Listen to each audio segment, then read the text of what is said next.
right, everyone, welcome back to Dunk Talk. Today we're going to be talking about Kyrie Irving. Of course, he is in the headlines again, this time not for anti-Semitism, but rather just another injury. Now, the Nets are hoping to avoid a serious hit to their momentum, as Kyrie Irving is now dealing with the injury that he's dealing with, which we're going to get into now.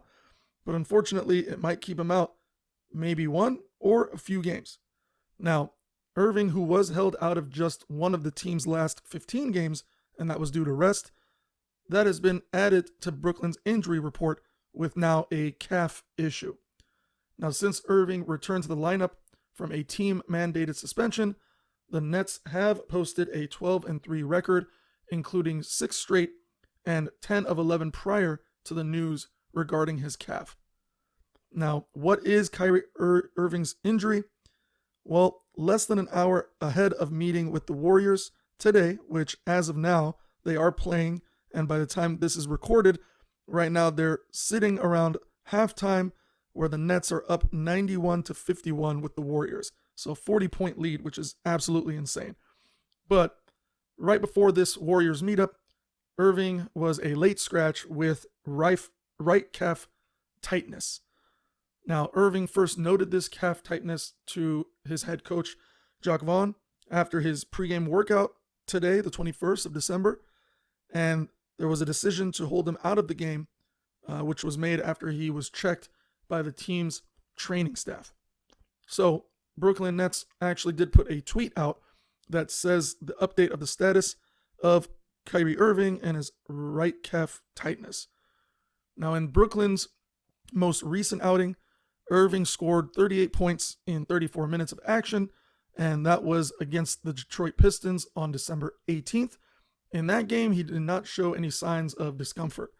Now, over 22 games this season, Irving is averaging 26 points, 4.8 rebounds, and 4.5 assists per game, which are star-studded numbers. I wouldn't say that he's anywhere near the MVP race, considering what Luka and Giannis and Embiid and even people like AD were doing up until the point he got injured. But nonetheless, he's still putting up really nice numbers. Now, how long is Kyrie Irving going to be out? That's the real question that I'm sure all Nets fans want to know. Now, Irving's status moving forward is largely going to be determined by the nature of his calf tightness and the precaution that Nets training staff elect to take with the results of further testing. My guess is that they're just going to let him walk it off a bit, stretch out the calf tightness. Could be even due to some dehydration issues. You never know. A lot of times when you travel, you can get deplenished of water in your system and the proper nutrients and electrolytes. So I'm sure they're going to do some team stretches. I'm sure he's going to work with his personal trainer. If it is something more serious than that, I'm sure they'll look into it with a scan or an MRI or whatever might be needed. For now, there is no timeline. Now, after hosting the Warriors today, 6 of the Nets' next 8 games, they come on the road, beginning where Irving's career began in Cleveland. Now, we're going to quickly go over Brooklyn's upcoming schedule. On December 23rd, they're against the Bucks. On the 26th, they're against the Cavs. On the 28th, they're against the Hawks. On the 31st, they're against the Hornets. So just in the next week and a half, they have 5 games, all in the span of December. And then going into January, every 2 days after, starting January 2nd, they got a match versus the Spurs. January 4th against the Bulls. January 6th against the Pelicans. And then January 8th against the Heat.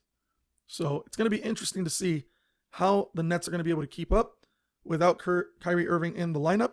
But I can tell you as of today against the Warriors, they are absolutely dominating them. Now, granted, I should mention that against the Warriors in this game, Warriors do not have Klay Thompson. They don't have Andrew Wiggins. They don't have Steph Curry. So realistically, this game isn't really something to go off on. Really, the only couple players that they have that are worth mentioning are probably Jordan Poole and Draymond Green. And currently, as of this game right now, Kevin Durant is dominating it, roughly around 23 points, 5 assists, and 6 rebounds from what I can see at the moment. So they're going to take away this win. That should put them in a nice standing moving forward. I think they'll be able to survive without Kyrie for maybe even a few games. I think worst case scenario, maybe even all throughout the remaining games of December. I think Bucks and Cavaliers, which are the 2 next games coming up, those might be games that they might want to consider fighting for, or if they know that they're going to lose, they might as well just bench Durant and save his legs. But against the Hawks, the Hornets, the Spurs, those 3 next games after, I mean, those are just gimme games that they should win anyway. So let me know what you guys think in the comments below. Are you concerned about Kyrie not returning, or are you fine without him? Thanks for listening. I'll catch you guys on the next one.